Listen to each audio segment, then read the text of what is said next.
damn niggas actually, we can actually make this. Yeah. Hell yeah. Pivotal moments. It's the Hey cod. man, I know I hit record, but no, we was going so crazy. I'm like, I should have hit record earlier. Like we was really killing it. But, episode 60, you can already tell this is gonna be a classic episode. Episode 60, big milestone, big 60. Big 60. Back at it We again. just gonna call this episode Ogden, man. We dropped a new song featuring Medhani, Yes, sir. produced by Cook Up Cam. All platforms. Cook up. I got Boy Sound Engineering.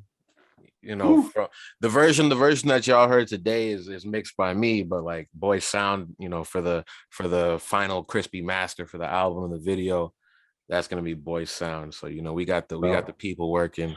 I told the story. Hey, we gonna start it off like this. Oh, we going crazy. You better go. I was about to say you better tell the background. Yeah, man. On Instagram, it's powerful, man. On Instagram, I told the story of like, back in high school, we shout out M Trey. Back in high school, we had a group and we found this opportunity where we could pay to be on a mixtape. And the whole selling point was that Brother Ali was going to have an original track on there. So it was like, okay, Brother Ali was like a conscious rapper and things like that. So he was like big in the kind of underground space and things like that. So it was like a prestigious thing. Okay, so fast forward, we're on the tape. Now, with being on the tape, you also get a slot to perform at the release party. So cool. Right. Subterranean, Chicago, all that. We're ready. This is huge. We 16, 17. Sub-T. You know what I mean? Sub-T, 17. You couldn't tell me no. So I'm ready. It's like a huge opportunity. Like, let's go. They didn't say anything about no age restriction. Now we know it's a bar, but at the same time, we're performing. So we show up. And before I even say so we show up, like I told my mom, like, yo, I got a show. This is huge. It's in the city. She like, okay. Like when? I'm like, Thursday, how you getting there? I'm gonna drive by yourself. Like, you know what I mean? It's not going well. So she's not understanding like this is like big. She just thinking like it's just some regular stuff. So I'm like, all right, cool. Well, I guess I'll just go hang out at Delbert crib then. All right, cool. Right. Yo, M Trey, let's go.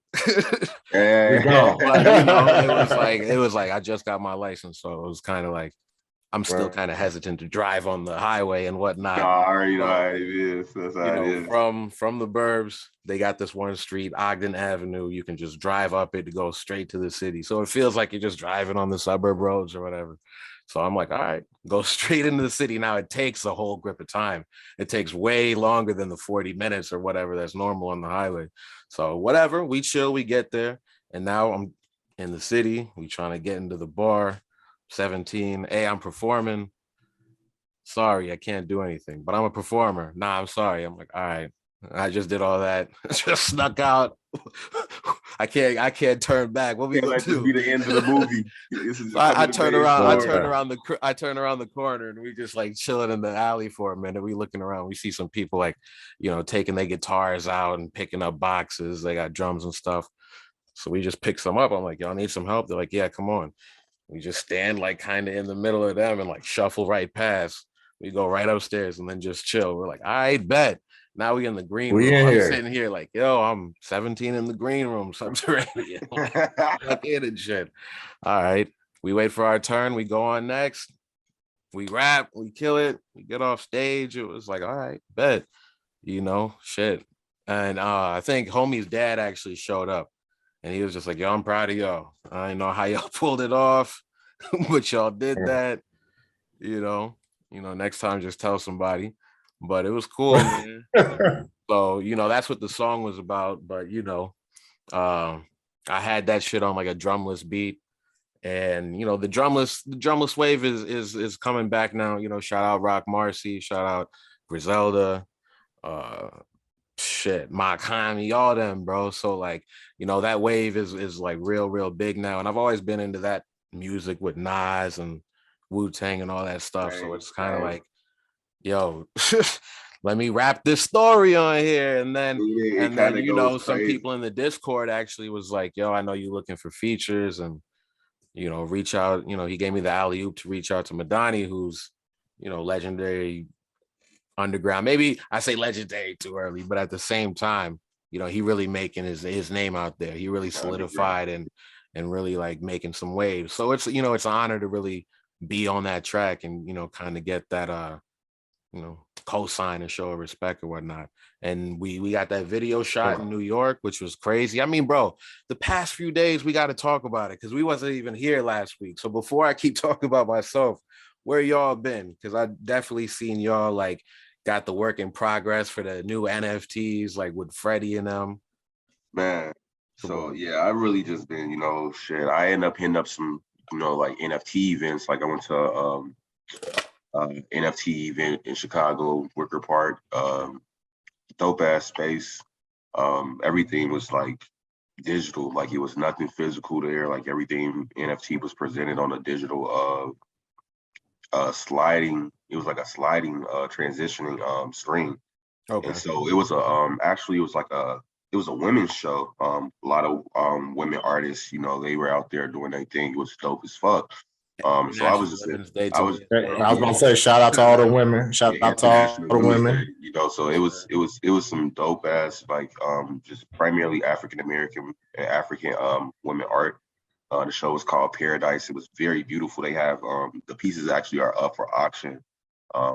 Right now, if you go and look up Paradise art, like if you look up Paradise NFT app, you'll probably be able to find it. But it was just dope, you know, mad inspiring. Just to see the women, you know, utilizing and just getting the appreciation in that space, you know, and just the art was amazing.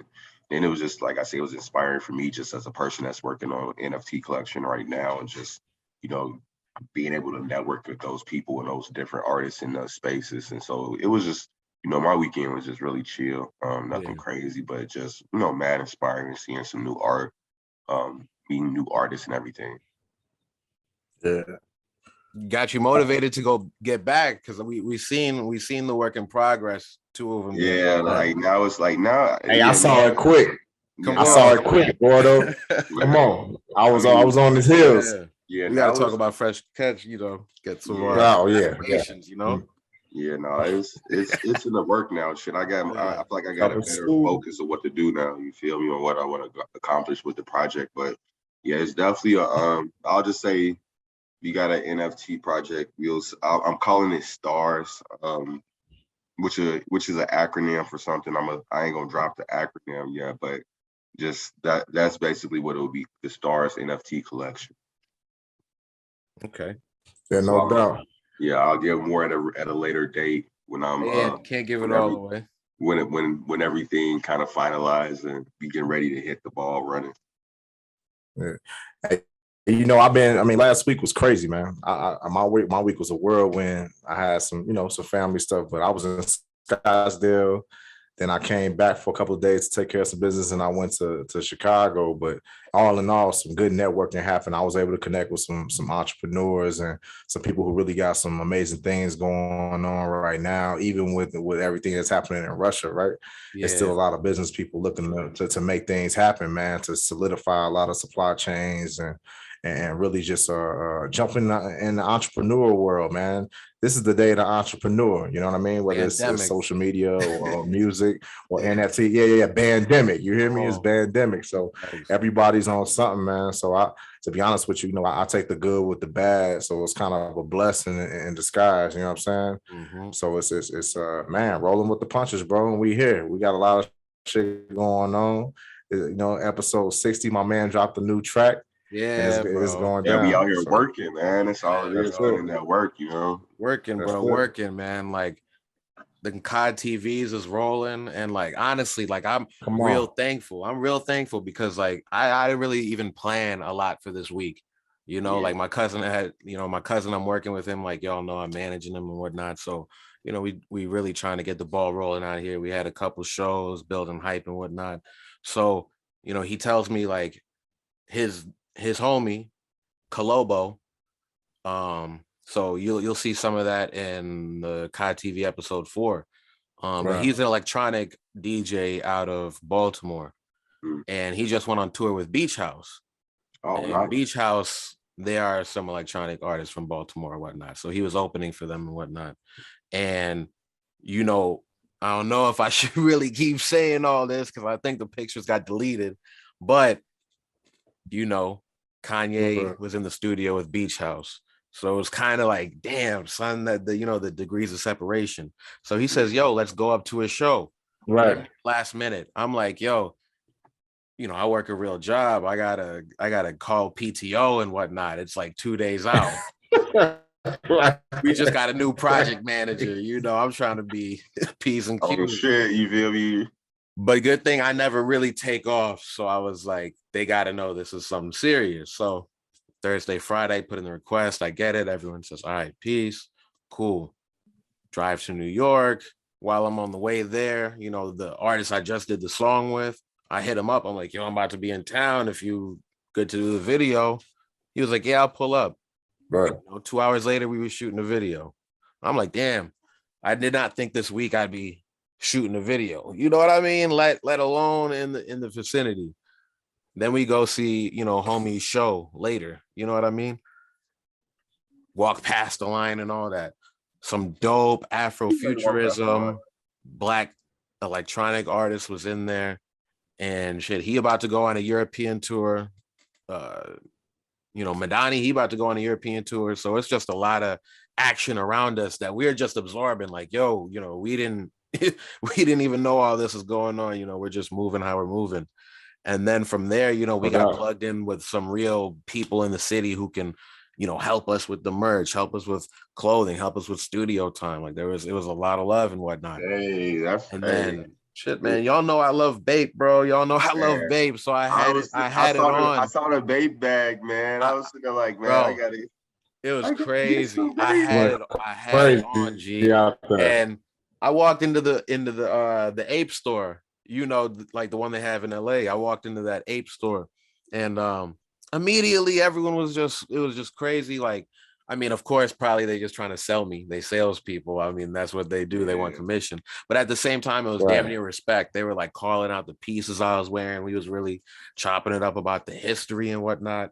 So I copped something, get a free gift. I'm like, damn, I feel like a valued customer now. Like I've been so much, you know what I mean?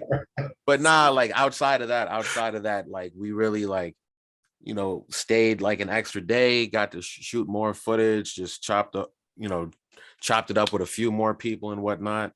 Went out that night and ran into some entertainment lawyers, all that, just being connected with people. So it was like, I didn't really expect any of that. Come back to DC, my homie, he had a party or whatnot, and we just got more COD TV footage. And it was like, yo, the fact that every time I keep bringing out that camera saying COD TV, I keep getting more followers of the podcast, more people still reaching out like, yo, I'm tapping in. So it's kind of like, it's real interesting being out in the field, because a lot of times, of course, we're all speaking on Zoom, but when you get to reach out and be in front of some people who actually might have heard you or are interested to hear you, it's like, all right, we're going somewhere, we're doing something with it. So, No, when I definitely saw with the COD TV, I was just like, and then just seeing how, the Kanye documentary went, I'm just like, man, it seemed, it seemed revolutionary in my eyes. And Netflix paid Cootie and Chike $30 million. You saw that? 30 million. 30. Think about it. Think about you just see something in somebody and you say, yo, I gotta follow this guy. It seems like he's gonna go somewhere. Maybe you film him for a few years, maybe you put out the documentary, it does well, and then what? It's a stepping stone to something next. But you really kind of dedicated a good chunk of your life. Of course, we saw in the documentary that he made some time to even go back to his family, but he did spend a good amount of time following Kanye. And at some point, who knows whose decision it was to put this documentary together? Maybe he felt it was time, or maybe Kanye reached out. But he could have been sitting on that footage for a long time and never put it out. Yeah, exactly. Because at one point he asked Kanye, like, can we put it out? And Kanye said, nah, I'm not ready. So the fact that they put it out now and got that 30 million, it was like, man, like it's worth it. It's worth it almost. Play, It's a big chance. hey man, I don't know if he's gonna make it. it was like that flea flicker in the playbook. You know, they was just waiting. It was Yeah, like, all right, cool. That's definitely what it felt like, you know, like they were definitely, it was just like I say, it was the right time. And I feel like, you feel me? You know, he hit like, I feel like Kanye didn't hit where he's like, kind of like the pinnacle of artists and just like artistry and where he is with his like music on top of just like brand, you know? And so I feel like it was perfect for him, you know, because like now we kind of get to see the madness behind the man, you know, like we figure out why he like kind of why he is the way he is. And it was just like, like you say, like they could have said on that shit till Kanye was dead or either after he had passed or some shit or like technically retired or whatever you wanted to call it. But they chose to do it now, which is I feel like a perfect moment because, you know, it kind of highlights like it also kind of like really highlights that core relationship that he had with his mom, you know. And so it was just like that shit was just dope. And so it's just like I'm like when I was seeing y'all do the COD TV, I'm just like this is kind of revolutionary. Like, you know, it's kind of like it's documenting those moments. I kind of wish we did it. I kind of wish we did it. Hey, I loved it, bro. It would have been crazy. Oh. Hey, I love it, bro, because it's kind of like giving clarity to the madness. Like everybody sees this social media whirlwind, right? And social media paints people in a certain light, and not social media, but just the media in general, right?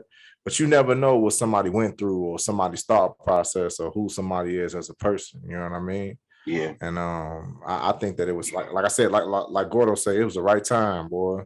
Timing was perfect on that. Honestly. Facts.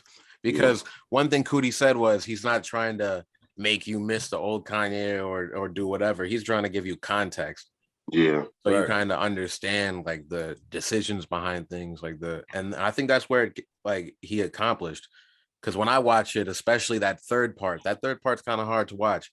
You know, he does his presidential run and he does the rally, he cries. And then after when he's in the car, of course, everybody's bashing him. Everybody's got something to say.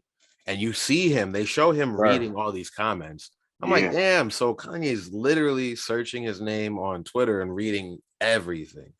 You know, he's reading everything on Instagram and stuff like that. And some of the stuff is harsh stuff. So when you look at him being affected by it, and then you see him looking at Tucker Carlson, and Buddy's like kind of being like, well, Kanye did say these good things. And Kanye took that and ran with it. Like, he's the only one saying something good about me. And Chike's like, you know, or Kude's like, you know, come on, bro. Like, you know, he's not necessarily just because he says this, he's not necessarily for you, you know, or like he's just kind of using you as a pawn. And Kanye's like, nah. And it's like, man, you know, it's like it kind of felt sad. You can't tell him really much, you know. And so I definitely I remember I seen that part, and then it was really, you know, it was kind of a moment where you get like a little insight into, you know, his mental health as well. So I felt like that was like, it was kind of insightful, but it was also just like it was crazy to watch because, like you said, you got this man that's a billionaire reading these comments about himself, you know, and you would think that as somebody at that level, they wouldn't even really be mattered about what other people have to say. But as we can see, like regardless of who you are, I don't care if you're the president of the United States, because it affects you. It affects you. Hopefully his ass is reading some comments right now on Twitter or fucking something. Right. Like, hey man. Hey bro, people let's are get still into people, you want to get man. into it? Let's go. Hey, humans are still you want to get into let's go, because first off, this is the one thing, this is the 1-2 punch I was talking about earlier. You know, Biden said he's going to restrict, you know, gas from Russia, right? All right, so gas is going to just go up. And now they're trying to push for you to go back to work. So you want to raise gas prices and tell us to get back in the car and go to work. What are you trying to do? Like, it's just like they do, like, it's like at the end of the day, what I've been seeing from Joe Biden is just simple gestures to boost the economy that are at the cost of the American people. But he's supposed to have been this president that was for the people and save us from Donald Trump. But shit, ultimately, I kind of wish Donald Trump would save us from your old ass, and it's getting to that point. Like I don't know what the fuck they're doing. I question everything that they say. Is just like, what truth have y'all actually came out and lived by? Bro, you know what the problem. You know what the problem is right now. We too smart, bro. Like we too educated. You feel me? Like before, motherfuckers just kind of went along with what the president would say, right? What the government would say, right? Yeah, they watching everything you do now. Bro, we watching. Hey, we watching everything you do, bro. Information is instant. I mean, but we gotta say that's Trump as well. You feel me? Like shit. No, he was doing the same thing. So it's just but it's like you gotta think about it. Trump made presidency entertaining, meaning everybody watched that shit. He made everybody pay attention. You feel me? So anybody that comes behind the man, all eyes are gonna be on you. You feel me? So it's just like watching. So it's like, for him not to sit here and do shit, it's just like, bro, you fucking up. Right. Yeah. And it's just like, it's just like with who was that? Charlemagne. Charlemagne came at Kamala, right? Like, where you been? Pretty much. You know what I'm saying? You feel me? Like, and I would do the same thing. Like, she saying, like, we just put a black face in fucking office. That's all it is. Like, it's as usual. Hey, bro. Hey, she got offended damn there. And I'm like, shorty, everybody's watching you. Like, you ain't been around. Like I said, she went and did the little march. She did the little march over the weekend or some shit. Motherfuckers like, okay, and like, you know how many marches motherfuckers have? Like, what's up with these student loans, man? Stop playing with me. Hold on. So there's I saw yesterday on Twitter, the Secretary of Education said I'm gonna be the first U.S. Secretary of Education to call for the expulsion or the expungement or the eraser or however you define it, to cancel the student loans, basically. So someone who's high up is now saying it, the Secretary of Education. So let's see if that's something. Secretary of Education, because everybody on his ass about it. That's his job. Shit. It's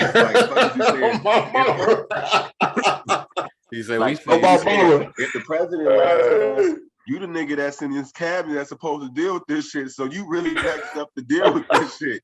Ain't even no questions to ask. Like, why the fuck we go ask Kamala as if she don't even know? You're the Secretary of Education. That's what I'm saying. If it's something regards to, like I say, we have a real fucking there's a renting law, like there's a renting issue.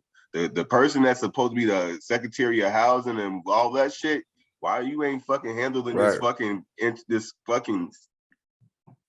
fucking countrywide crisis where renting, like, why the fuck are we paying so much high in rent when these fucking buildings are shit? Like, that's a crisis that these motherfuckers need to be addressing as well. Like, that's what I'm saying. Like, I don't know what the fuck the actual presidency of those people do. Like, at the end of the day, we need an office version of their ass, like, at this point, so we can. Hey, what I read online? Somebody tweeted, how most jobs don't hire like after a certain age, like what 70 and up or something like that. But they were like, those people at that age range, like, exclusively run our country. No other company would hire somebody at that age, but they're the ones who run the country. They run the country, and they actually make the laws, and like they actually govern the shit that we have to live through, and their ass is not even right. I'll be looking at half that shit. Bro, I'll be looking at half that shit like, dude, like, you can't tell me that any of them are smarter than me. You know what I'm saying? Like, I don't give a fuck what anybody say. I mean, I'm an educated young man out here. Like, ain't no way. You know what I'm saying? Like, ain't no way that the policies and decisions y'all trying to make, most of these decisions, man, I mean, they act like it's so complicated, but the fucking answer is obvious. And I don't get it. This is my equation to it. This is how I put it. First off, most of them, think about it. We know people that have political science degrees that are going to do shit in Washington, D.C. and Capitol Hill. Those motherfuckers we used to smoke with and drink with. 100%. Those motherfuckers are the future 100%. Politicians of tomorrow. Right? Oh, yeah. No, I know what you're saying. The Bradens. So it's just like, my thing is, I know these motherfuckers personally, they doing this shit. You feel me? So it's just like, there's really no disconnect for me and them other than the fact that they actually are doing political science. Like there's really nothing. There's really nothing for, like, there's really no difference. I gotta bring this up. You remember when like the Trump era first started, I remember being in Chicago, like walking on campus with you, and there was like a group, and I couldn't believe it because I think, yeah, we was like a few years already, like, you know, removed from graduation. Republicans of DePaul. But yeah, there was a group of kids on the DePaul campus all wearing their "Make America Great Again" hats. So like That was the those whole those are movement. the you know, the political. Those are the future politicians of tomorrow. Exactly. And those No motherfuckers, doubt. they Daddy's money looking at what real, like, I don't know what real Martha's intelligence they Vineyard have, khaki. or like, you feel me? Like, there's like, come on now, like, that's what I'm saying. Like, at the end of the day, it doesn't require much to be a politician. Yeah. It does, like honestly, you have to have the gift of gab. You don't have to have anything else. Like, That's it. like all you have to have is the You gift just of need gab. a party's endorsement. Like, exactly. Yeah, like, if you got like, as we can see, what intelligence does it take to win a presidency? None. You gotta have a good speech writer and a good marketing director. Hey, bro, if Elon or The Rock ran right now, they'll get elected. I said it. Yeah. You know, The Rock is. You can tell The Rock is trying too. You can tell it. You could tell he's. They wanted him to run.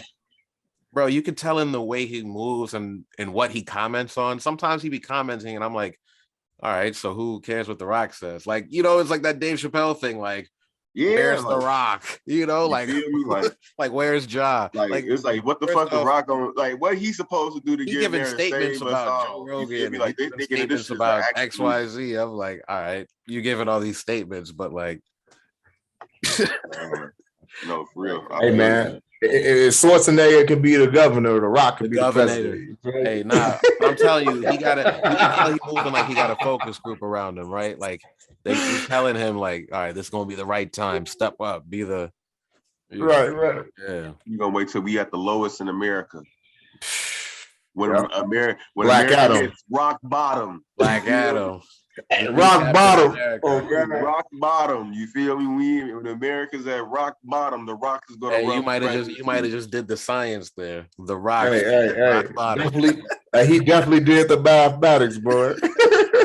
When we're hitting rock bottom, that's when The Rock is gonna run for presidency. All right. Hey. Hell of a slogan. Yeah. Hey, bro. So before I hit record, you know, we was moving for a little bit, and we were talking about the Bulls. So let's get into that, you know, on the air and whatnot. No disrespect. So we slipped from 1 to 3. Yeah. How did this happen? You know, we Lonzo and Caruso. I mean, yeah, we can't keep you putting it on them. Injuries, though. You're saying Levine. We need them. We do need them. Don't get me wrong. We do need those core pieces because they are actually going to be pivotal for this playoff run. But it's just like, at this point, they've been out so long. It's like, it's time to step up. You know, as those other players, like role players, like, it's time to step up. Yeah, we had a limited roster. You know, DeRozan was on a tear. You feel me? And I at some point, I expected him to slow down. You feel me? So it's just like, at that point, you know, it's like, Vooch, Zach, y'all ass got to step up. You feel me? Y'all the other two motherfucking all-stars on the team. You feel me? If anything, it's a big three around y'all three. Lonzo and Caruso are not all-stars. You feel me? They are role players. You feel me? Mm-hmm. So role players. It's like, it's primarily and Ayo trying his best. You mean that's a rookie?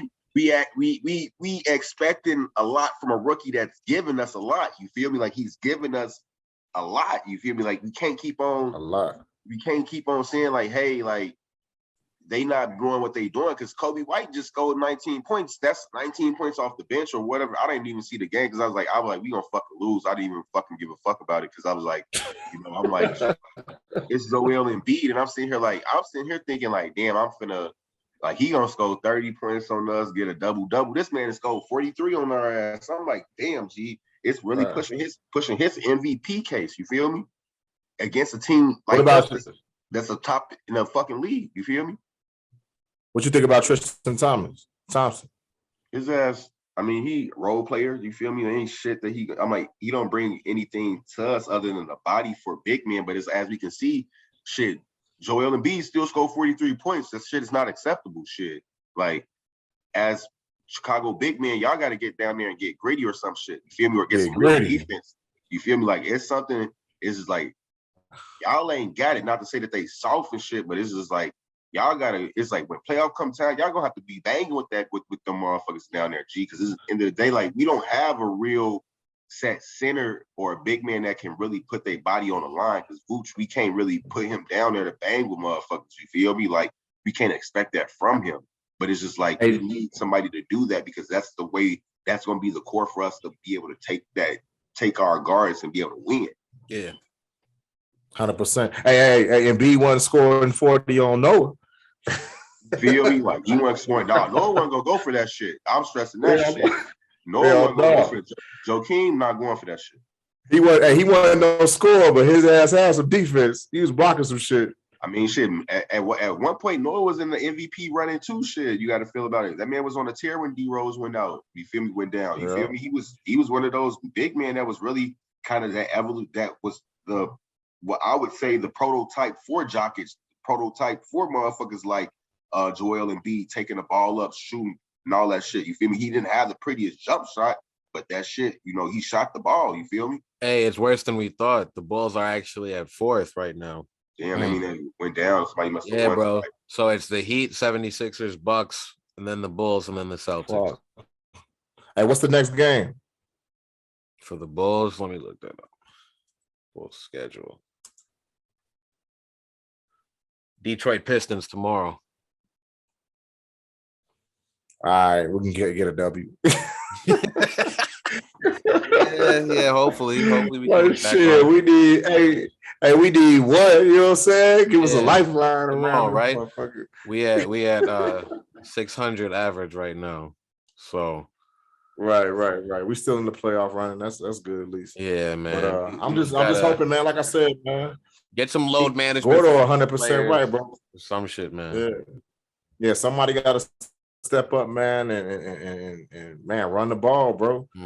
Caruso and Lonzo will be back, which will be good, but man, they need to take this time and really do some soul searching and figure out who they are as a team. You know what I mean? Zach LaVine, man, like he said, he Zach LaVine's supposed to be putting up numbers, bro. DeRozan was just an addition to the team. Really, you know what I'm saying? And that's what I'm saying. It's like, and it's at some point, I feel like he then became the captain of the team. You feel me? Like, not to say that wasn't going to be, not to say that he should have been a presence on the team, but it's just like, man, it's just like this man having an MVP season on a team that you should have been having an MVP season because you finally getting all the players that you needed around you. You feel me? And that's not to say that that's a bad thing or anything like that, but it's just like it just goes to show, like, me personally, like I'm not saying that we should not resign Zach LaVine, but I'm just saying, like, this is gonna show us what you made of, bro. Like, you gotta like playoff time come.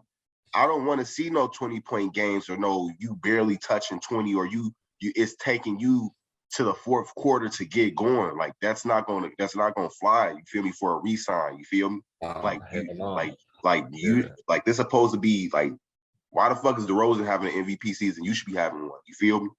Right. Not to say that you not the kind of injuries and all that shit, but it's just like this is a big year for me to look at you, and I'm sitting here looking at DeRozan. You feel me? Yeah. Like, that's how I look at it. Yeah, like, you're right. Like, I'm thinking, like, all right, Zach got the team that he want. He got the players around him that he swear that he needed.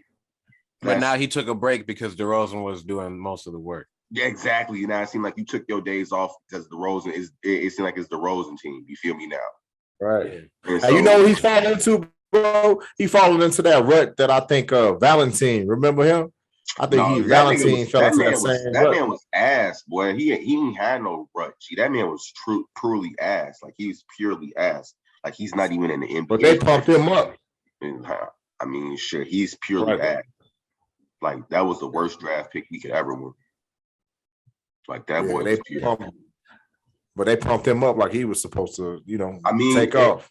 It's like, no, but I'm like, that's how I used to feel about Zach. You feel me? I feel like motherfuckers was hyping him up because I'm like, I used to watch him when he was on the Timberwolves. You feel me? So that was always my, like, I'm like, okay, they always made it Andrew Wiggins, then Karl-Anthony Towns, then maybe Zach LaVine. You feel me?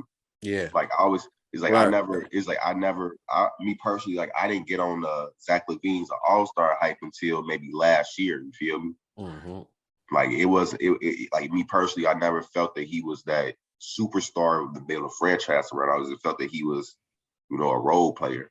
And so it's just like, that's what I'm saying. Now it's like, that's what I'm saying. This, for me, at this point in the season and come playoffs, that's what it's going to come down to. Like, are you a role player or are you actually the superstar of this fucking team?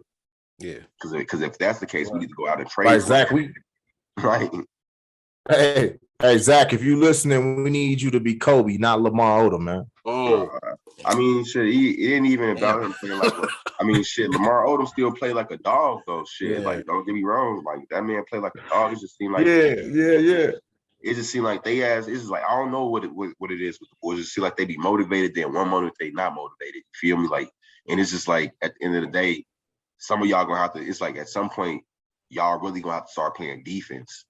And that's what really what it's really gonna come down to. Because at the end of the day, I be seeing a lot of fake ass playing defense on our side. You feel me? Like, that's what I'm saying. We do need, like you say, we do need Lonzo and Caruso back, because at the end of the day, they actually people that are consistent on the defensive end. You know, Zach might take a couple plays off, or he might be really guarding this man sometimes. And I'm just saying, like, bro, you got to go deep, defend at least if you're gonna sit there and not score. I'm sitting here like James Harden had like 14 fucking rebounds last night. Like, why the fuck is he? And that's my thing. Like, why the fuck is he got 14 rebounds against y'all? Like, he's like, this is not Joel Embiid. Why the fuck is he out rebounding damn near Vooch on the fucking rebounds? Right. Like, if we go look at the number of rebounds Harden had and look at the number of rebounds Tristan Thompson had, like, he didn't have more than him. Like, what the fuck is y'all doing? Like, really? What the man, fuck? bro, I can't stand. I can't stand James Harden. That boy looks sloppy as hell. Every time I see him, I'm just like, man, look at this dude, man. I don't even got no comment for James Harden no more. I just, man, hopefully this works out for you. That's all I can say at this point. It's his last chance. I mean, on the clock. I mean, shit. The thing is, he's gonna have to sign with the Sixers. Yeah, it's like, shit. First off, right, where are you gonna go in the league? True. That's where I was like, shit. Unless you're gonna go to Portland and play with Damian Lillard for a paycheck cut, you ain't got nowhere to go. Mm-hmm. Because at the end of the day, none of these teams finna really go for you. Because at the end of the day, all the teams that are already up and coming, they invested in their young niggas. They not investing in James Harden. Yeah. Nah. Just for you to come over here and act an ass and get injured and not show up. You feel me? Like, and play a few games. Hey, I read something today. Didn't they suspend him for bringing some strippers to practice? I don't know if that shit was real. Like, that's what motherfuckers was saying. Like, I keep on saying that shit. I'm like, I don't know how real that shit is. Somebody sent me like James Harden. Wow. I'm like, look it up. Look it up real quick. We need to verify. It's an addiction. The car, we verify it. It's an addiction at this point if he did that. You feel me? Like, bro, you gotta slow down. Wait, where did he bring the strippers to? To the practice, they said at pros. Jeez. Tell me if it's real. I read that earlier. Well, Forbes said he denies it. But I mean, I'm not seeing any like reputable sites, but I am seeing a lot of those stories. Yahoo says he doubts it, but yeah.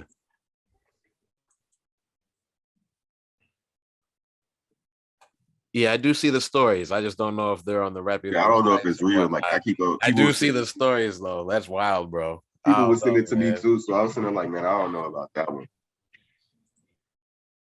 I can see it, man. I want to say I can't put it past that dude. Hey, he out here looking like ODB, man. Hey, what did 50 say in Power, bro? He did that shit. Guilty as fuck. Hey, now he did that shit.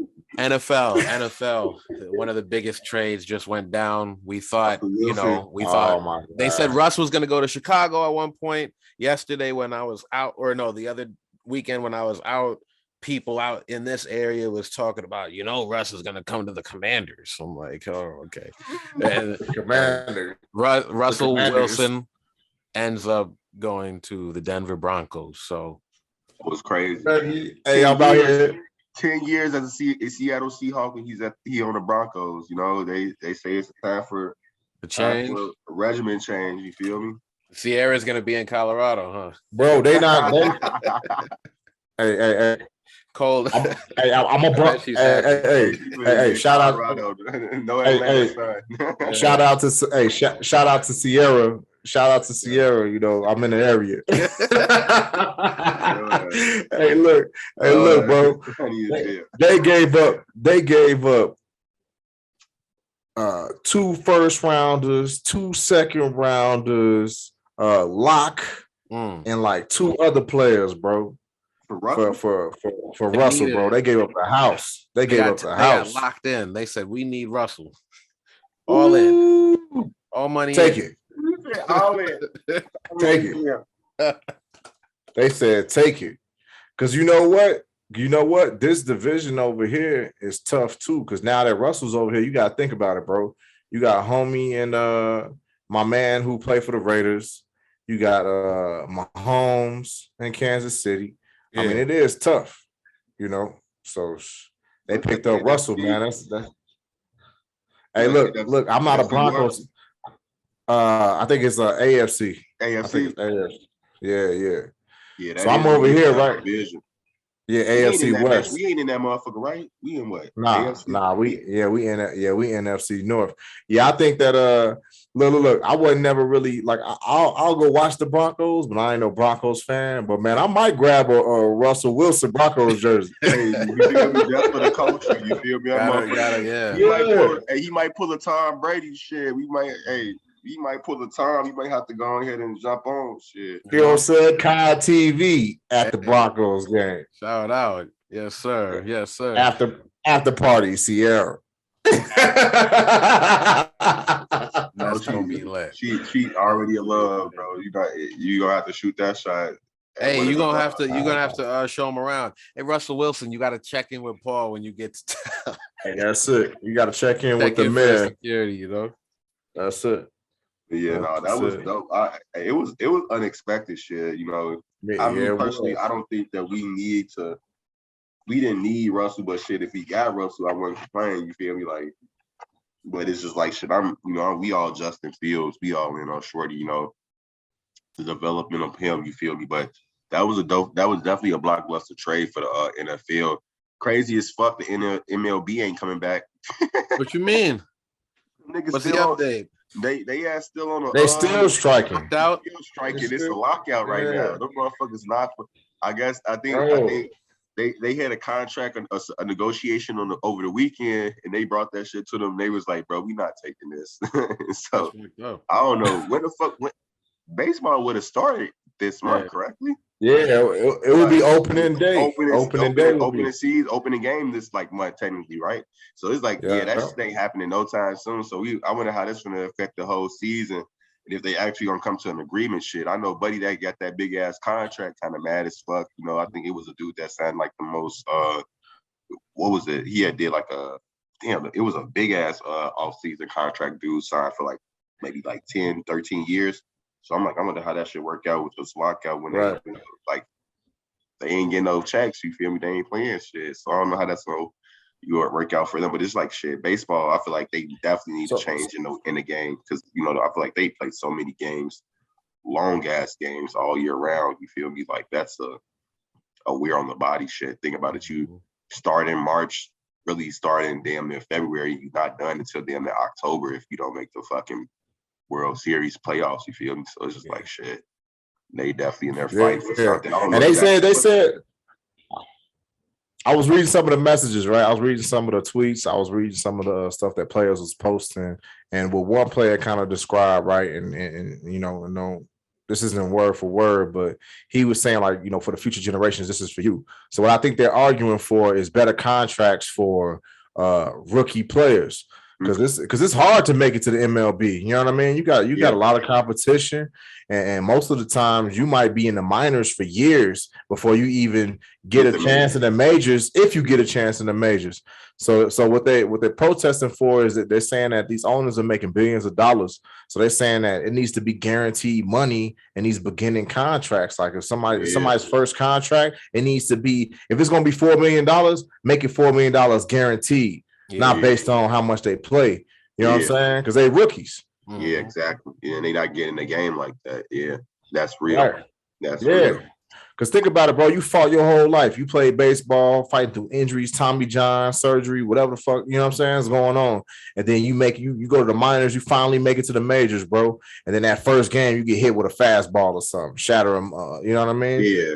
Your whole life down the drain, and you ain't got no guaranteed money. Money, exactly. Yeah, no, and that's why I'm saying, like, and you know, it's like, that's what I'm saying. We starting to see, like, really the evolution of the players as we see, like, shit.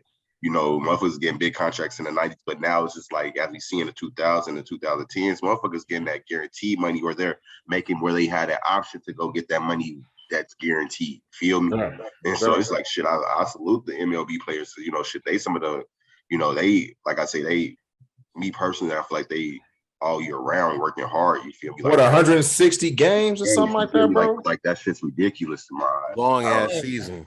Bro, imagine throwing a ball 90, 94 miles per hour. 160 games. 160 games. And your ass not just one time either.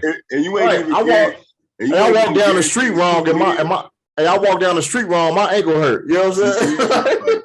And you ain't guaranteed 2 fucking meals. Like, that's ridiculous. You feel me? Like, that shit has to change at some point. That's what I'm saying. You know, like I say, you know, players taking back that power nowadays. So it's just like the league, like the MLB, like the league and the owners, they gonna have to come around. You feel me? Like, it's just, they gonna have to come around eventually, because it's just like, shit, what the fuck y'all gonna do if they decide not to play? You feel me? Like, There's just not gonna be nothing for y'all to sit here and do. You feel me? Just complain.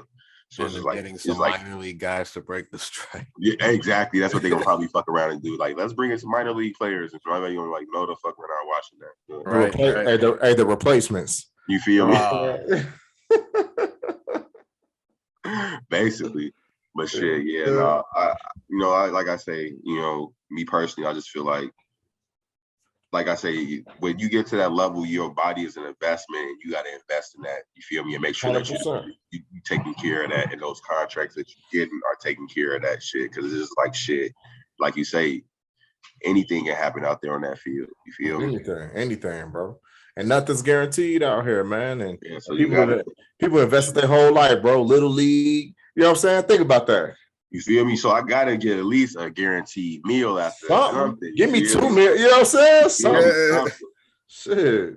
Yeah, I'm walking out of here with the statue out in front of the field. If that's the case, fuck what you say. Right. And they making billions of dollars, bro. Baseball, please. Off the merch. Come on. Merchandise, the people in the fucking stands just buying shit at the fucking stadium, all type of shit. I already know. Like, it's ridiculous. Like, shit, think about it. They were able to revamp Wrigley. Fuck is you saying? Not just Rick, the whole town. You heard me? The whole town. You heard me? Crazy. Yeah. Hotels and shit. They serve McDonald's and done tore down our Taco Bell, motherfucker. You feel me? Come on, tore down the spot. R.I.P. They got movies in the park out there. Right. AstroTurf. You feel me? Damn. What was so crazy? I was working over in that area like last year after I'd been over there for like maybe 2-3 years. And I'm sitting here like, what the fuck am I? It's just that crazy. Like, you would feel like you damn near, it doesn't even feel like Wrigley. Like, it has the Wrigley vibe, but it's just like you feel like you're in a whole different part of the city now. It's like you damn near almost in an extension of downtown, but it's just like, okay, maybe it's like a sports town. Like, it's like, it seems like you're in a sports, like a little mini sports town, like in that point. Like a movie set. We talking about that because, you know, that's our example of baseball, but it's a prime example of what we talking about, man. Our owners making so much money, bro. The revamped the whole fucking neighborhood. Yeah, bro, that investment that they put in there, they probably made that back 10 times by now. You know what I'm saying? Crazy. Guaranteed. Come on now, like they got hotels, all shit. They brought a big star over there. Yeah.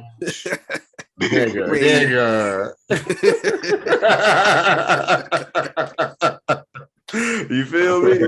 I like Hey, how you said you that. know, Lou used to, be out there at the big stars, shot after shot, man. Like it You used to go feel me? crazy. Going down. It's going down up You know there. how it go, man. No, Yeah, them man. tacos though, them Yeah. tacos that Big Star be hitting though. I ain't even gonna study. You didn't got me ready to go over there and see what the fuck they hitting for right Come now. on, bro. I wish Hey, I but was look. out. Yeah, yeah. Hey, I gotta bring it up, bro. Yeah. All this shit that we talking about, man, like all the stuff that we got going on here, man. Ukraine, we gotta talk about. We gotta talk about Right. this boy Putin, man, because this is crazy. This is madness that's going on right now, and the luxuries that the shit that we're able to still watch sports and still go out and do what we do. Yeah, right now with the Gotta people be in thankful. Ukraine, no, shouts out, not even shouts out to them, but shouts out to their strength, I know that they going through a hard time right now, definitely, because I heard that they was trying to get a small city evacuated, but they couldn't because it's like 3 days of just nonstop shelling.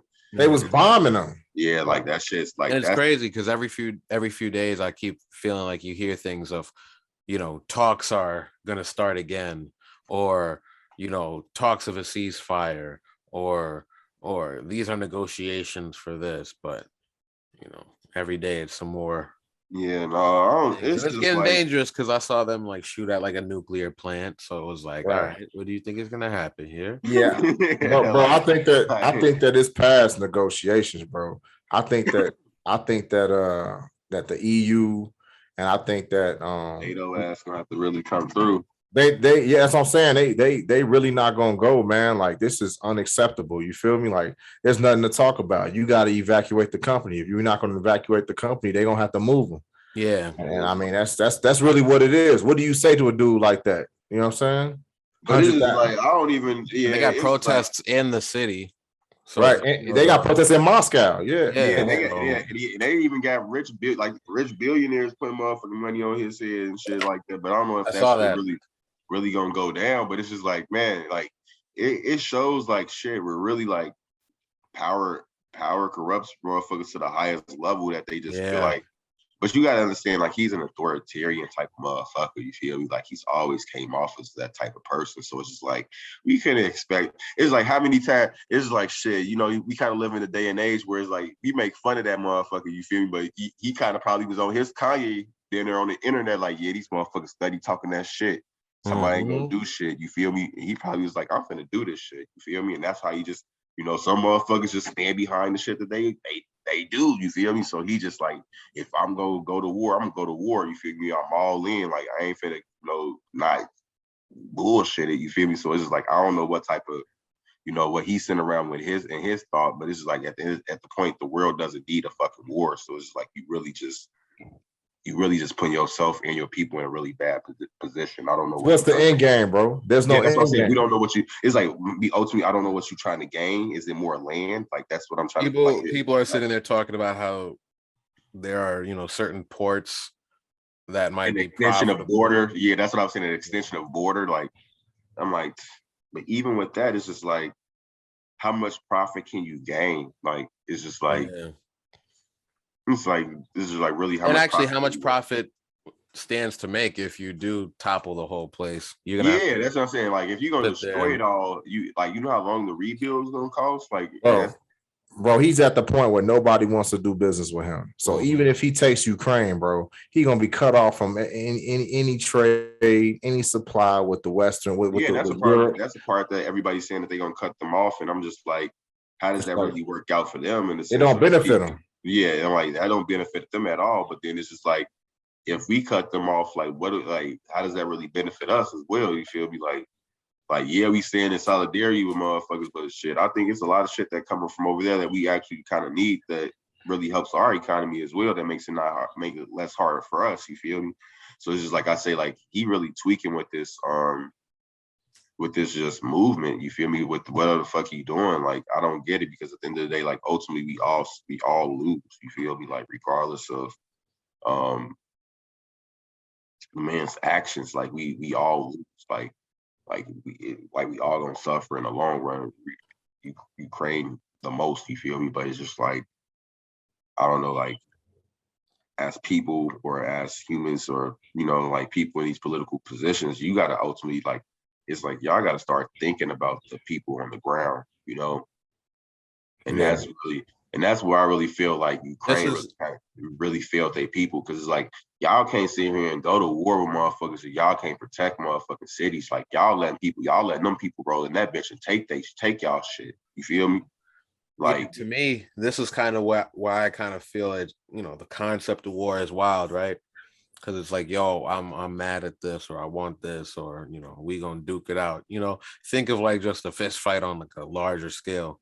So it's like, okay, who determines where the battlefield is? You know what I yeah, mean? like Like, who just picks a spot of land and says we're gonna go there, duke it out like a soccer game, and then we're gonna go home when, you know, or we just gonna clearly we keep coming back to seeing, the same spot. Like, who the yeah, fuck determines that? because Yeah, what exactly. anytime you think of war, think about how they depict it in like TV or like history books. It was always like in a woods somewhere. I used to think Yeah, like, do we just random pick a ass random field, woods or the jungle and open we go ass in there and field. just duke it out?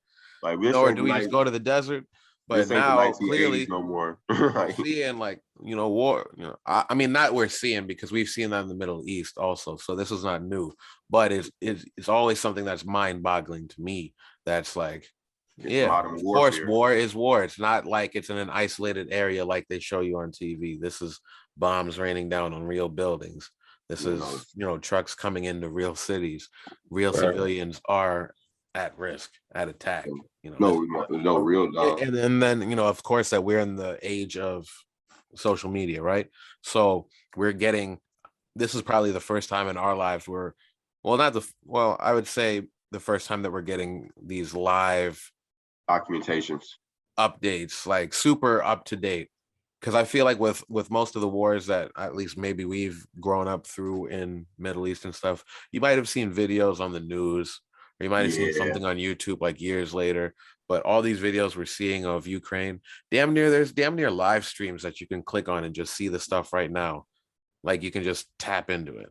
yeah, Right. like it's And like yeah, all it's these people's TikToks and their updates and all this capability, you're seeing things live, and it's like you're just watching it on a TV live. You know, it's a real Yeah. off-putting type of weird no, vibe. it's And they're not it's a hiding the atrocities, bro. All Not the at yeah, all. atrocities that are happening, Not at it's they're a all. front showing. row seat. It's a front row seat, you know, and so that's the thing that we get with you know, with the advancement of social media and technology. You know, like now we kind of get that front row seat to it. You know, like they're like, you know, the media really can't lie about what's going on, because you And know then you got to people. think, like, so I was on Clubhouse the other day, and I'm listening in, and somebody was talking about, they were talking about the Africans in Ukraine situation. Yeah, I saw So that. even though, you know, there's this country under siege, there's some people in the country who are still, you know, they have the time to uphold racism. Exactly, I You saw that. would think it's go time. It doesn't matter. Everyone get out. Everyone get on the Exactly. train. All children, all women, all men. That But save you our know, shit. That save it's ourselves. something where it's like, yo, we're gonna get the whites out, you know, Ukrainians out, all the minorities. You guys gotta chill over here, under the guise of we just gotta get our citizens. Not like you were living or studying here, just stay put and stuff like that. So people Terrible. on Clubhouse talking about it, and there's one guy who was actually in Ukraine, refugee, a student or something, trying to get out, trying to call his embassy. People start going like, well, why are you on Clubhouse if it's war? Why are you on Clubhouse? Why are you even here? And you know, I saw the news with people who are either in Russia or in Ukraine being on TikTok doing these things using social media. People are in wartime, but they're still using social media. And now that I think about it, that's probably a more dire time to use social media, because that communication before it gets cut off, you're trying to let Yeah, the world know what's going no, on. you know, exactly, and keep So us up to date. yeah, And And you so know what like, bothers me, bro? And you know, like I said, I mean, what's happening over there to the Ukrainians is fucking horrible, right? yeah. But man, I think about the US, bro. If somebody was invading us, nigga, ain't no running, bro. Yeah. Ain't no yeah, where the running. fuck is we going? Like, yeah, Where the that's what fuck I'm is saying. y'all going? Like we can't, like we could go to, can we go to Canada? Like that'd be what we going to Canada? You feel me? Right. Like, No, but I'm just saying, bro. Like we fighting, bro. Like ain't nobody rolling up and just gonna you know what I mean? This is a I different mean, mentality. that ain't. I mean, you got to think about it like as logical as this. Like, yeah, we got National Guard and shit like that. That's going. you know, we got the army, you feel me? And then we got National Guard. So it's like, it's a lot of shit stepping in place for our cities not to be taken, you feel me? But then motherfuckers get the bomb in them bitches, it's a whole different story. We gonna be out, motherfuckers gonna get out of this bitch if they think about it. If niggas think about it, if this, I always use Chicago as an example. Like, if motherfuckers to bomb this motherfucker, there's only so many places that they would bomb first, you feel me? And which would primarily be the Loop in downtown. And then they would work their way on the outer rings, you feel me? So hopefully, like, that's what I'm saying. Hopefully motherfuckers are far north, far south, we good, you feel me? But it's like this, but we would be the first motherfuckers that would be like, all right, we probably wouldn't leave because we not getting directly hit first, you feel me? But until that shit starts to hit, all right, it's kind of getting by. When it hits to the Sox Stadium, damn motherfuckers on the south side will probably be like, all right, we got to get the fuck out of this bitch. You feel me? But it's like, it's like you say, I don't see like we got a lot of shit in place that our cities could never really truly be taken. Like we have National Guard reserves and stations within our cities for motherfuckers to come out if case that ever happened. And we got hood niggas with guns. Exactly. Even then, this is like shit. Think about it like that. It's like shit. You would have thought that, but I'm like, they don't. I would be personally like, I'd be seeing, you know, some crazy ass Russians do some crazy ass shit. You feel me? So it's like, I would have thought, you know, luckily they ain't back in this motherfucker. You feel me? But they ass would have been ready for the shits. You feel me? Like they citizens probably more ready for the shits than we would be. You feel me? Like we just got a lot of motherfuckers with guns that sell wolf tickets about what they would do. Because think about it, like the motherfuckers that all the motherfuckers with guns was at the Capitol. All the motherfuckers with guns was at the Capitol last year. You feel me? Hey, but who got Rondo's rocket launcher, man? We might need to use that. We might. Hey, Chicago might definitely need that motherfucker. Hey, Chicago. Hey, Rondo number 9. Hey, who's got that? We definitely gonna need that motherfucker. We definitely. Yeah, man. Because I'm like, it's just like, man, like, no, for real, like, thank God. The way the U.S. set up, we got shit in places. I'm like, it's like, first off, we wouldn't have nowhere to run to or escape to. Because first off, South America really don't fuck with us. Then it's just like, Canada is only so big. You feel me? Like, where would we go? We would have to get on boats and shit. You feel me? Legit. Like, niggas would have to get on boats. Like, we would have to, like, our journeys would either be to Canada, South America, either get your ass on a boat and go somewhere. Like, that's why I respect them Ukrainians, bro, because I'll be one of them, bro. I'll be blowing at their ass. I ain't gonna lie to you. I'll be like, man, this is crazy. They just gonna come and try to take our land? I mean, crazy. Shit, that is some crazy ass shit, but I just couldn't imagine shit be constantly waking up to motherfuckers dropping bombs on my head. Yeah. Like, that's the ultimate part that's like, even just thinking about it. Terrible. Like, it's terrible. Like in Iraq and Afghanistan, like shit, like that's just something that I don't think you can get really used to. You feel me? Like, all right, let me go sit under this muff. I gotta sleep under the bed because they might drop some shit in this bitch. You feel me? Like that's some crazy shit. Yeah. Like that's a crazy ass aspect of, you know, like we ain't never had to experience, and I don't think, I pray to God that we never have to. You feel me? Yeah. I just hope this gets resolved quickly. Yeah. Man. I mean, it's affecting a lot of stuff, supply chains, and obviously the gas prices are off the chain. Yeah. Gas prices going crazy. Yeah, because it's a large gas company in Russia called Gazprom that Shell and BP had like agreements with, $1 billion agreements and contracts. They were working with them, getting stuff from them, right? They pulled out, bro. Everybody, all the big corporations and shit are pulling out of deals with Russian companies because of this, right? Yeah, because it's bad. It's bad for the market, shit. Yeah. Think about it, like shit. So like shit, stock going like it's stock involved. That's what I say. It's like ultimately, it's just like we've tied so much shit together that it's really crazy on how the economy works. You feel me? Like globalization. Shit. Yeah, it's like the globalization of everything. But it's like ultimately, it's just like we couldn't. It's like it's fucked up because at the end of the day we came across with this idea of a free market, but ultimately it's not a free market because at the end of the day, this motherfucker's war is destroying this man's company and his gas prices. Like that's dumb as fuck. Like ultimately, like it should be some type of agreement where trade and everything else remains the same. You feel me? But ultimately it doesn't, because at the end of the day, it's not truly a free market. Yeah. But also because it's the way we've come through with what the fuck is it, our buddy and motherfucking humanitarian fucking support. You feel me? Like those things all play all play into this shit. But like I say, but hopefully, as a people, as human beings, we can bounce back from this. Can see, no, as from what I can say, nobody's really wants a war. You feel me? And I feel like as humans, we kind of do these things where we kind of joke about it to desensitize ourselves from the severity of it. And I feel like a lot of us have been doing that lately. And that was powerful, bro. That was powerful. Yeah, it's just honestly, nobody wants to see people die for no fucking reason. Because at the end of the day, like I say, the people that are gonna die are gonna be the citizens of the people that's on the ground. You feel me? Not the actual people that are making the policies or the generals that are making the decision to go ahead and drop these bombs. You feel me? Mm-hmm. Yeah, man. Obviously, the COD stands with peace. We hope if anybody's listening to us from Ukraine, man, everything got it. We just wish everything gets resolved. Yeah. Be safe. Be safe out here. Wash your hands still if you can. Keep washing your hands. Keep wearing your masks.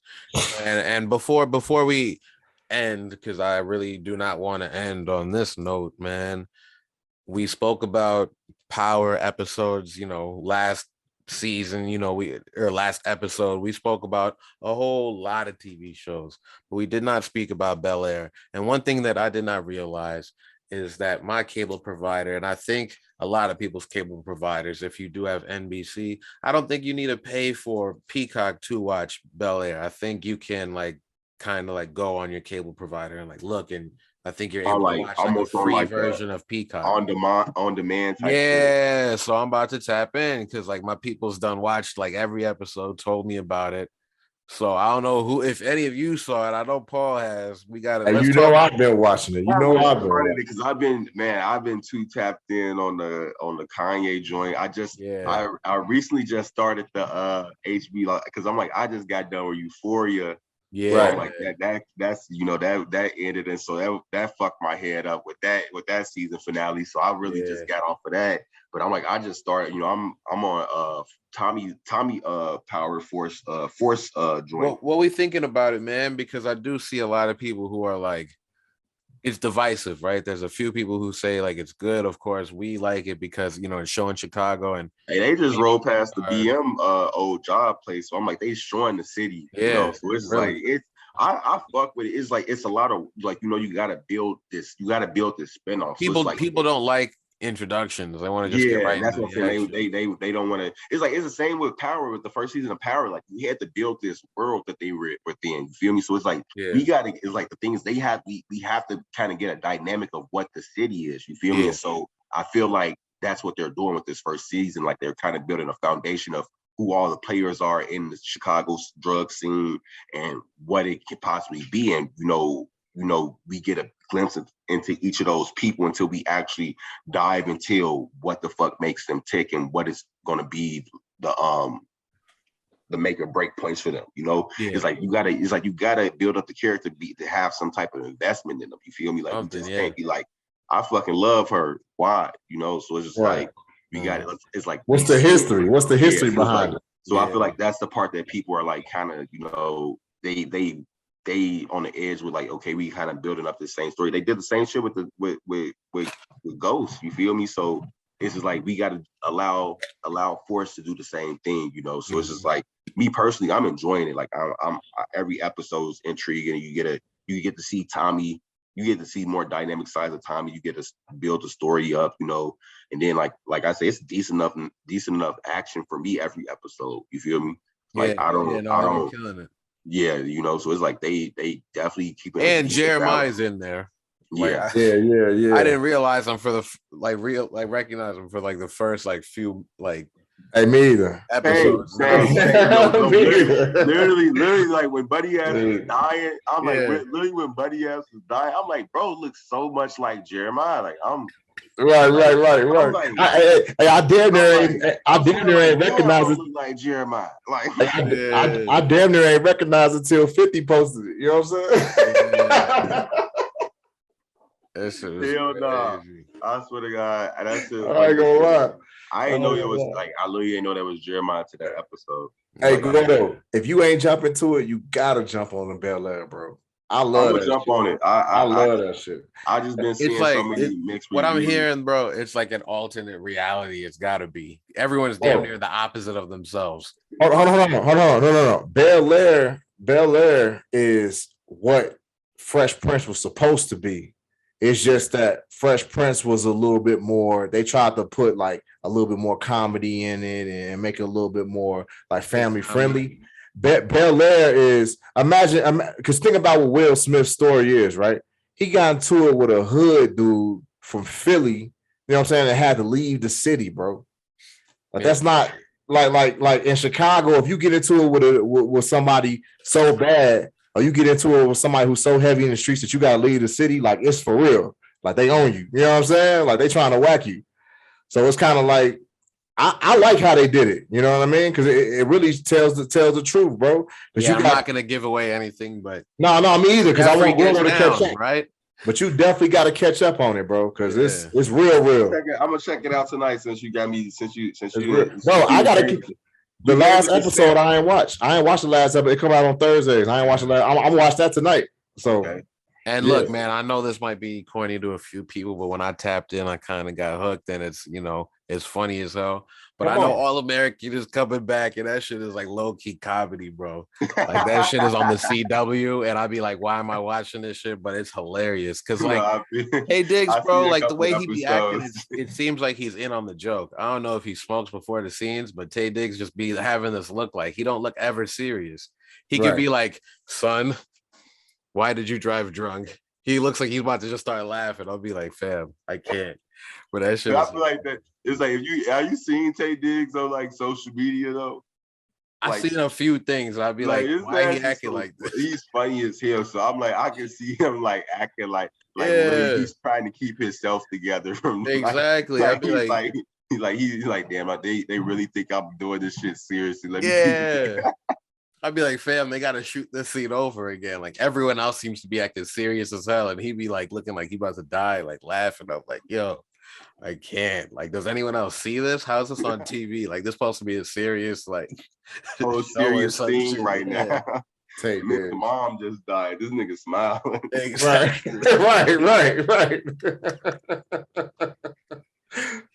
Hey, I be dying, bro. But no, I was gonna say check out the HBO series that just started on the Lakers when Jerry with Jerry Busby, Dr. Busby and the motherfucking Lakers when he first bought them and they drafted Magic. It's a documentary or is it like it's a TV series that's kind of like The fucking Office. I swear. Okay. I think I saw something like that. Yeah. The shit is hilarious. They made fun of Jerry West's ass. It was fucking hilarious. I'm dead. Dude, I was like, HBO Max is really those doing niggas. Something. Like they really like it's called Winning Time. Yeah, Winning Time. Like they shit on like they starting to shit on Netflix, honestly. Hey, speaking of that, you see 50 posted something about him and Stars being at odds because they weren't re-signing his shows. I mean, you saw my comment. And you saw my comment. See, come to the COD. Hey. I said, hey, Gordo. I commented on it. I said, hey, you ready? Because we ready, fool. Let's get it. Network. We gonna hey, Gordo was on the same type of time. He hopping Kanye DM. He said, "Come on, big bro. Come on, get that COD interview." They need to go ahead and I'm telling you, once they fuck with the COD, it's gonna be over with. It's gonna be it's gonna be history in the making. You feel? It's the new way of the world, bro. We just hitting people up, bro. Like, bro, you got to shoot this video. Come on. Hey, we a whole entertainment package, man. You got hosts, you got podcasts, you got a show, you got the TV, you got music. Come on, man. We got to go ahead and get this Discord. live episode. We got to get this live episode going for the fans. You feel me? Go crazy. Hey, the COD yacht, the basement. You know what I'm saying? We do that shit on the yacht. Fuck it. On the yacht, or hey, let's take it to the hometown, do the live show at the Promontory, serve baked cod or something, fish and chips. I don't know, man. Go wild. You know what I'm saying? For real. That'd be crazy. I was just talking about fish and chips. I was like, the first kind of like experience of fish and chips is like Long John Silver's. I was like, what the fuck happened to those? And hush puppies. Damn. Hey, the hush Shut puppies, up. fact The though. hush puppies used to be fire. Gotta have a hush puppies.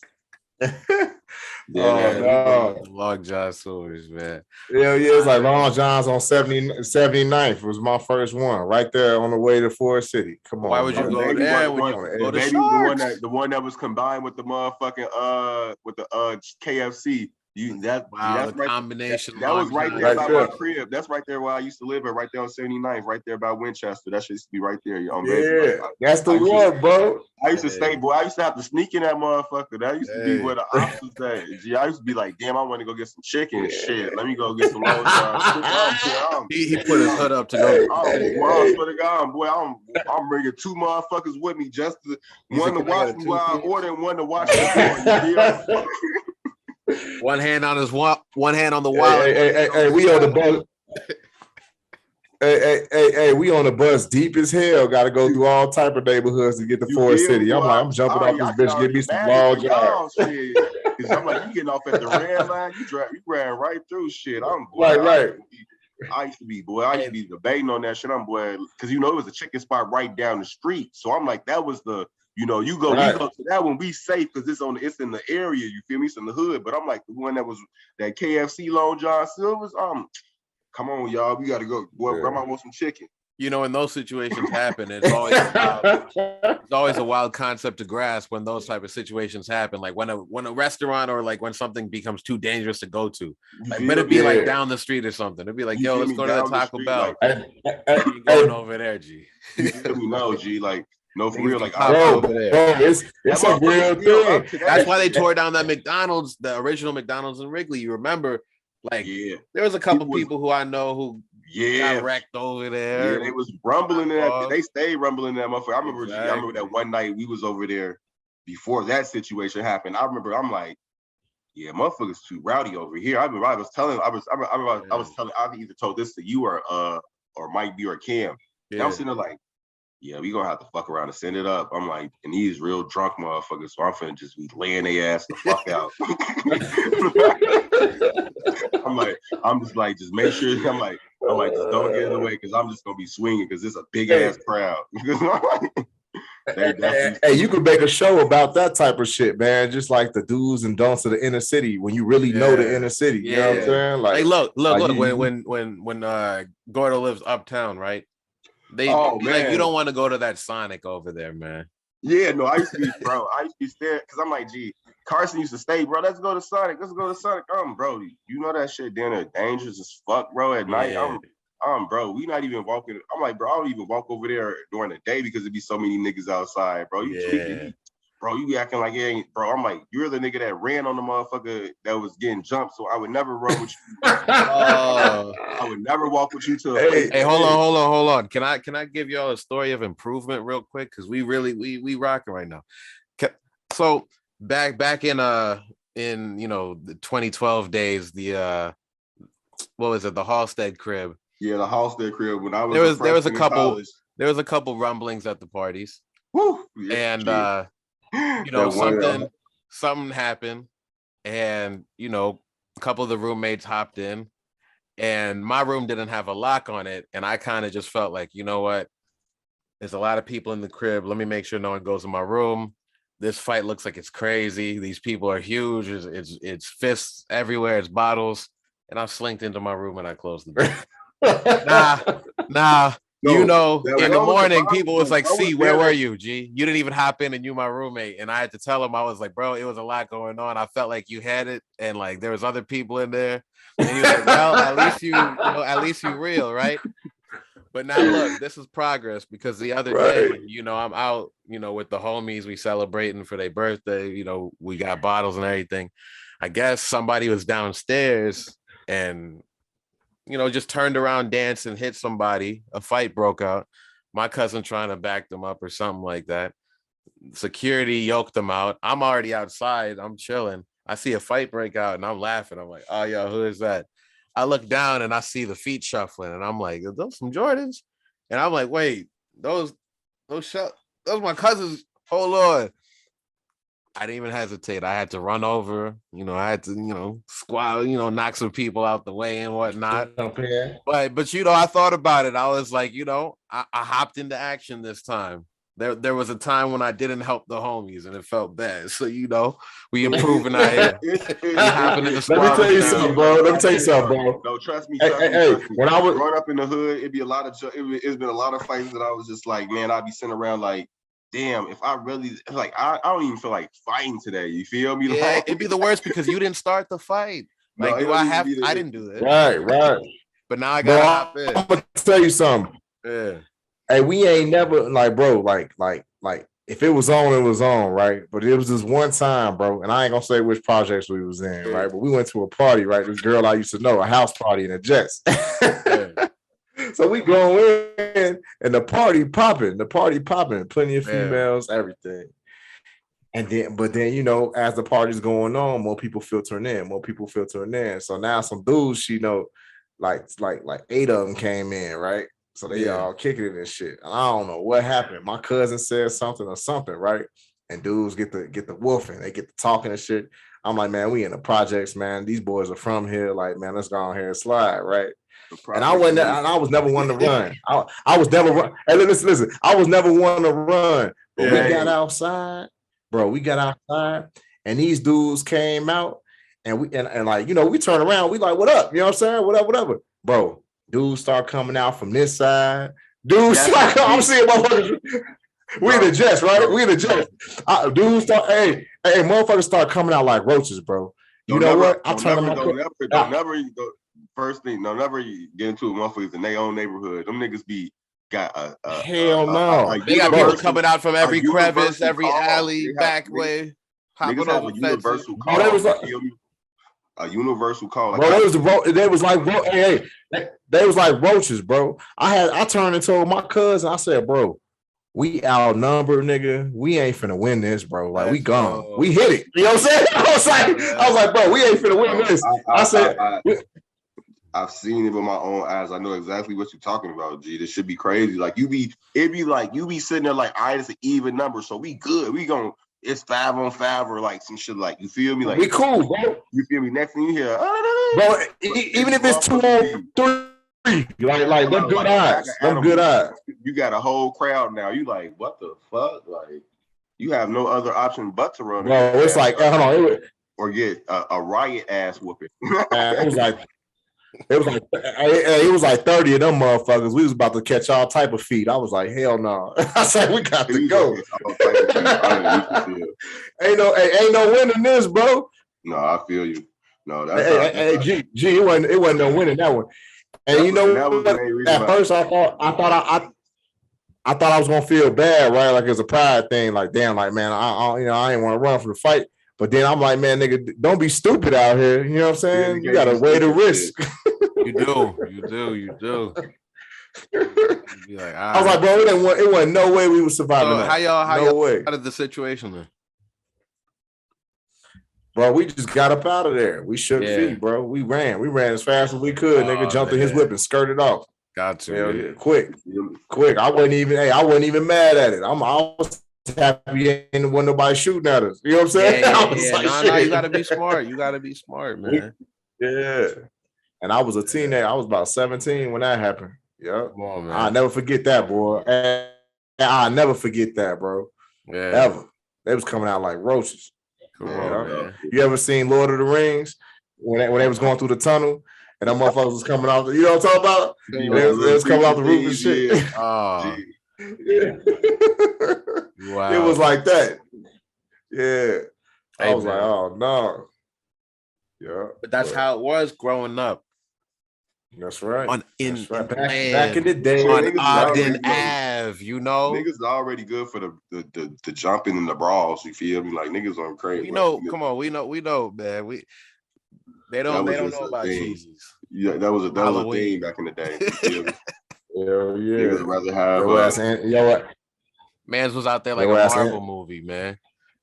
Yeah. It used to be like the Warriors out there in the field. You feel me? Like, it used to be for real, bro. Niggas used to come with them hands. You feel me? Motherfuckers used to come deep, bro. Motherfuckers used to come deep. You feel me? Motherfuckers like, all right, we got to go roll up on these motherfuckers. And so I'm like, shit, back in the day, I'm Right. not going. I used to tell motherfuckers, I'm not going to nowhere that we can't with motherfuckers. First, I'm not going nowhere that we gonna be outnumbered too. Cause Yeah. I'm like, G, I get tired of fighting like 2-3 niggas, G, by myself sometimes. But then I'm also not going nowhere with nobody that can't fucking fight. You feel me? Like if That I too. know if I know one of my mans just constantly get his ass whooped, and I know that's my man's, he got heart. Don't get me wrong, he got hella heart. But right now we need to win. We ain't got time to be having heart and just throwing hands. You feel me? We gotta win. You feel me? I'm not right.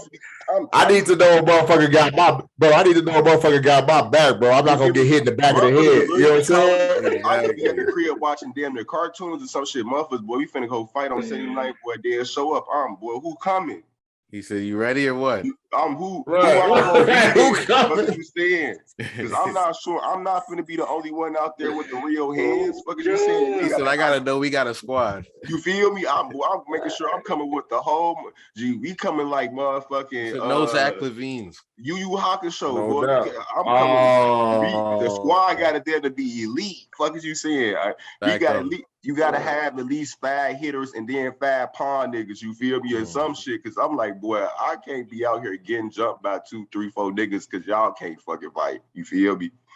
That shit crazy, bro. It's like it's happening out here. I've seen it happen. Niggas between motherfuckers being scary, motherfuckers not knowing how to fight, and motherfuckers knowing how to fight. You feel me? Scary motherfuckers will fight. Motherfuckers that's not scary gonna fight all fucking day, but they don't mean they ass know how to fight. You feel me? Like at all. You feel me? Like, come on, dog. Like I'm not going. Like you ain't gotta be scared to get your ass whooped. Exactly.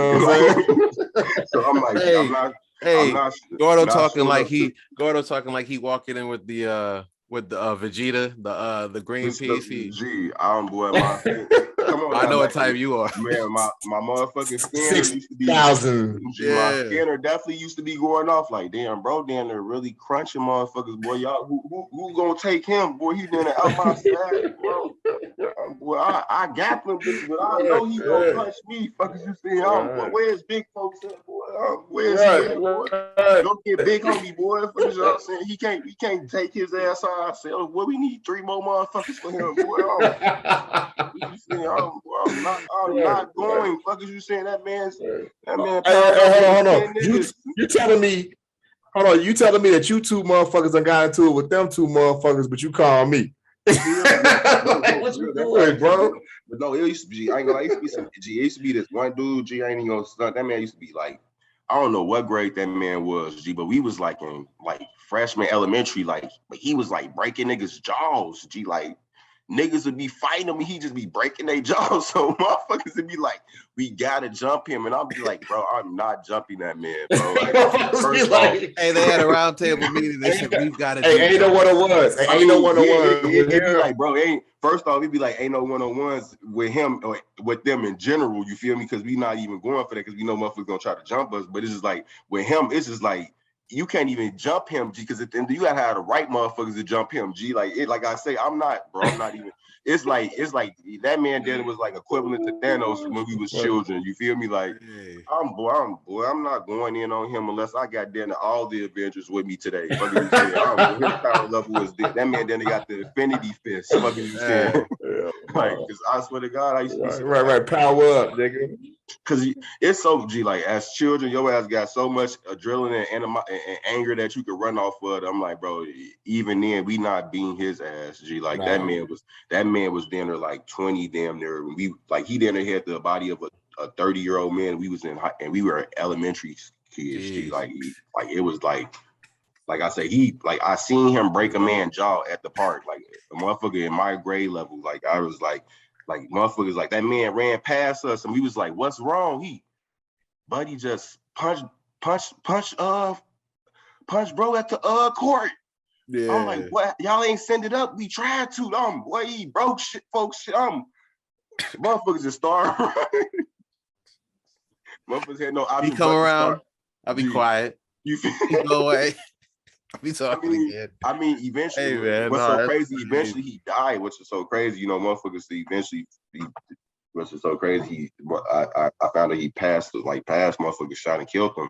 Damn. But it's just like, you know, he was known, like, but it's like, for me, he was known as that nigga for beating motherfuckers' ass. Like, luckily I ain't never had no squabble with him, but it's just like what I used to see that man used to be doing damage. I'd be like, yeah, we gonna have to really jump him, but it's like that's gonna be a real jump. Size him up before you got to it. It has to literally would have to be him versus all of like 5 or 6 of us. You feel me? Like you go over there, you grab the trash can. When you do this, I'm gonna come in and nigga off the top ropes, like, off the top ropes on his motherfuckers making combo moves.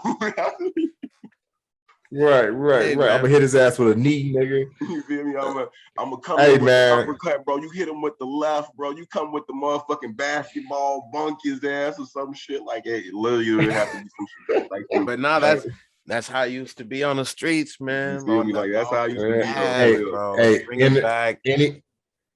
Inner city rumbles, baby. Yeah, man. That's just how I used to be growing up, man. That's everything that I put into this song. Really, just that's that energy, you know, fighting for your spot, fighting for your place. What we doing right now, you know, fighting to get on, fighting to see our, you know, endeavors coming to fruition. Yeah, you see a lot of them, multifaceted individuals. I'm about to say, you see my comment 50. Come on, shit. Shout out 50. 50 put us in a power verse. Shout out everybody who's tuning in. But the Kai TV episode 4 is coming soon. The video for Ogden is dropping soon. And you know, me and Gordon are talking.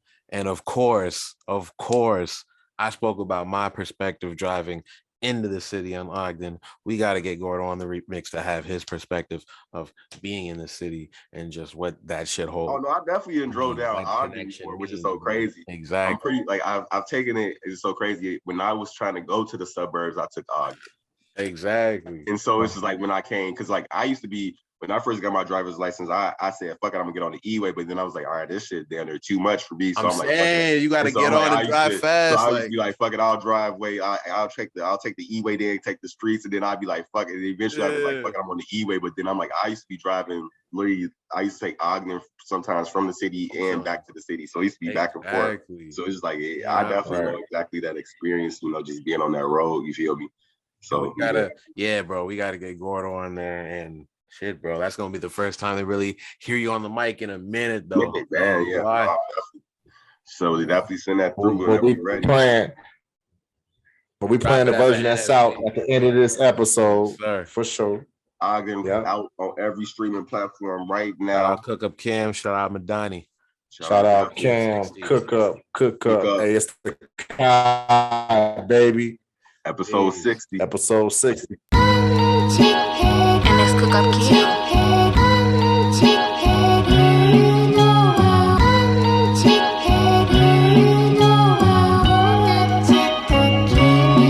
A lot of shit been going right, a lot of shit been going wrong. I guess that this is the plight, I guess that this is a song, I guess that this is a life, I guess that shit ain't long, but I can't get on none of that shit. I carry the hell on, bitch, I can never tell on anything I did or seen with felons. Life done fell on a lot of us, and a lot of us don't get back up, but we the ones who did. We breaking curses that we got as kids so we can live and give our children what we didn't get. I didn't flex, I didn't get out being from the land is such a bad thing. You think I got an easier landing, or life was handed? We are one and the same and paying rent in our name when we know we should be paying for that mortgage. See, don't forget, no, you shut the fuck up. I am forging a new level in this rap shit, and the caption is something like I am back, bitch, but I never left. I'm fronted like I'm average, but I ain't got that many years left. I actually be spazzing and I got a couple beers left. If you got some time, let me tell you where the years went. My story is one of many. I started on MySpace, commenting, talking to people, sharing my face. It's common, and I rolled in the O's with windows that don't roll. This is a story of some kids who looked up to the goal. We just wanted to go. I drove down Ogden Road. I had to get to the show. Sub-teen, 17, you couldn't tell me no. I had to blow, I had to know. If they feeling my style, I know they feeling me now. I look in the crowd, they seeing me now. I look in the crowd, they seeing me now. Shit, crazy how my feelings change. Skipping faith, you ain't real as half the shit you say. In a way, the difference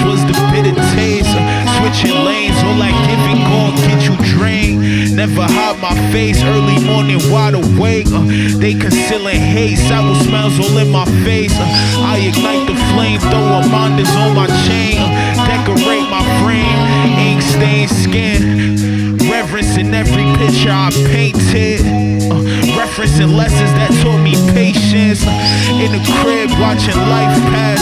Talk to live, told me time fast. At the function I be in my bag. Hit the crib to keep my head intact. Lose it then I get it back. Familiar faces in the past. Heal the cuts and see the scabs. Hit me when you need me back. Think on everything we had. Every limit we surpassed. Trouble past, hear the thunderclaps, run it back. We just wanted to go. I drove down Ogden Road. I had to get to the show. Sub-teen, 17, you couldn't tell me no. I had to blow, I had to know. If they feeling my style, I know they feeling me now. I look in the crowd, they seeing me now. Run it back. Look in the crowd, They seeing me now, yeah. They seeing me now, yeah. They seeing me now, yeah. we just wanted to go. I drove down Ogden Road.